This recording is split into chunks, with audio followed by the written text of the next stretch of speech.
हरियाणा के संसदीय कार्य मंत्री महिपाल ढांडा इस वक्त मेरे साथ है। सर, बजट सत्र की जो 7 दिन की जो अभी तक की कार्रवाई है उस पर बातचीत करेंगे तमाम मुद्दों पर। सर, आज बजट सत्र की कार्रवाई में एक बहुत महत्वपूर्ण मुद्दे पे चर्चा हुई है, जो सिंथेटिक नशे को लेकर मुद्दा था, जिस पर आपने जवाब सदन में दिया है।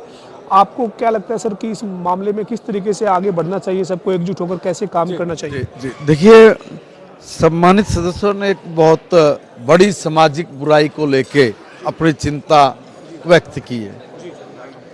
पूछा सरकार क्या ठोस कदम उठा रही है। मैंने सिलसिलेवार बताया है, कड़े कानून बनाए हैं। कड़े कानूनों से बड़े जितने भी स्मगलर थे, तस्कर थे, सबको अंदर डूसा है।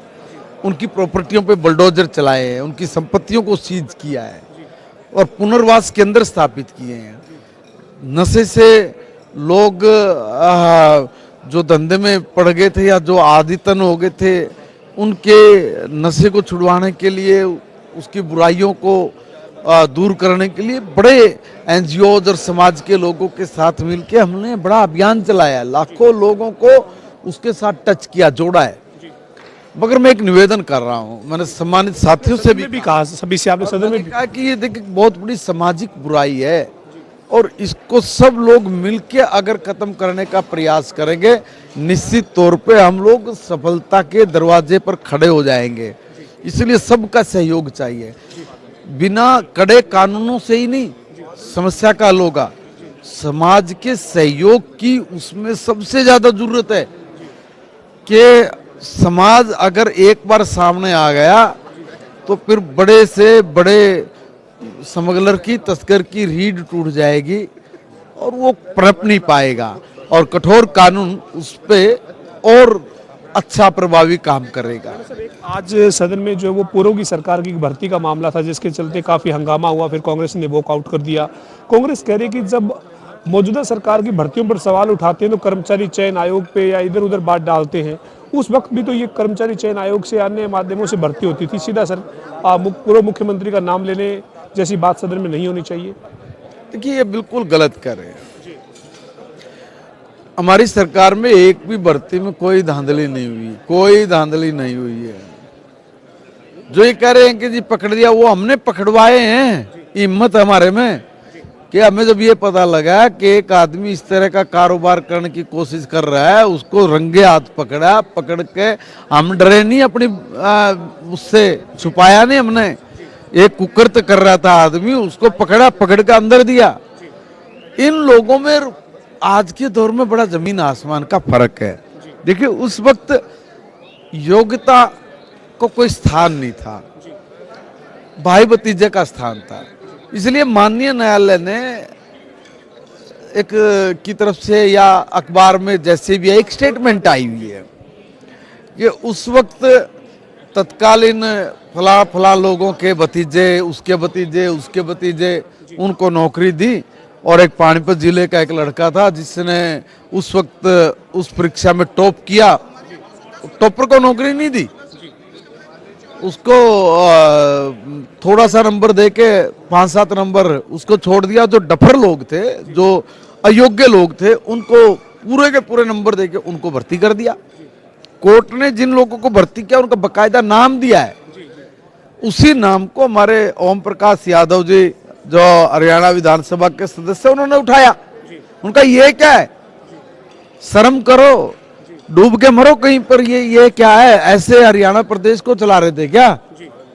उनकी बात को सुनने की शक्ति कांग्रेस में नहीं थी, इसलिए उन्होंने कहा, उल्टा चोर कोतवाल को डांटे, कह के तुम गलत ये कर रहे हो, पता नहीं कौन कौन क्या बोल रहा, शोर शराबा इतना, किसी की बात समझ में नहीं आई, हम तो वॉकआउट करेंगे। किस चीज का करोगे?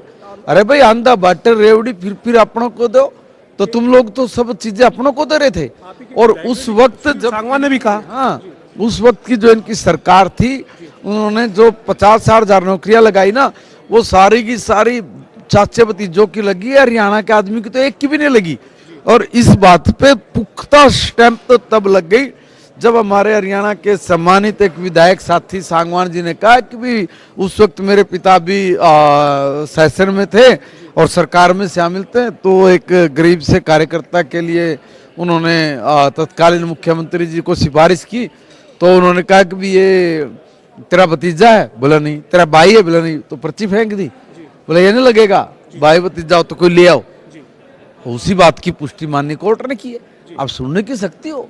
देखिए किस तरह से हरियाणा प्रदेश के जवान को गलत कामों के लिए धकेलने के लिए प्रेरित किसने किया है।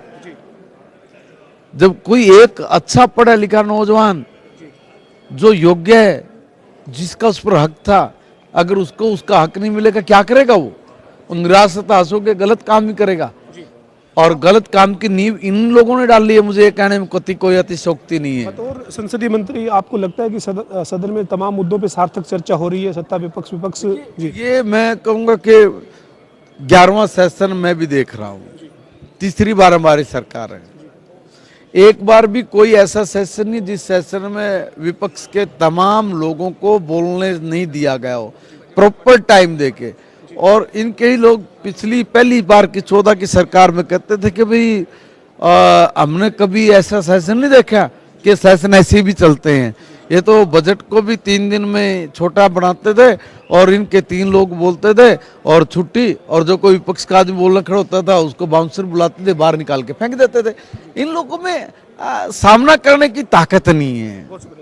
हमारे साथ संसदीय कार्य मंत्री महिपाल ढांडा साहब थे, जिन्होंने सदन की कार्रवाई में नशे का जो मुद्दा था उस पर और जो कांग्रेस ने जिस मुद्दे पे वॉकआउट किया था उस पर बातचीत की। उनका ये कहना है कि कांग्रेस जो है वो केवल आरोप लगाती है, उसके बाद जो जवाब है वो सुनना नहीं चाहती। वीडियो जर्नलिस्ट विजेंद्र सिंह के साथ पवन सिंह, जनता टीवी, हरियाणा विधानसभा, चंडीगढ़।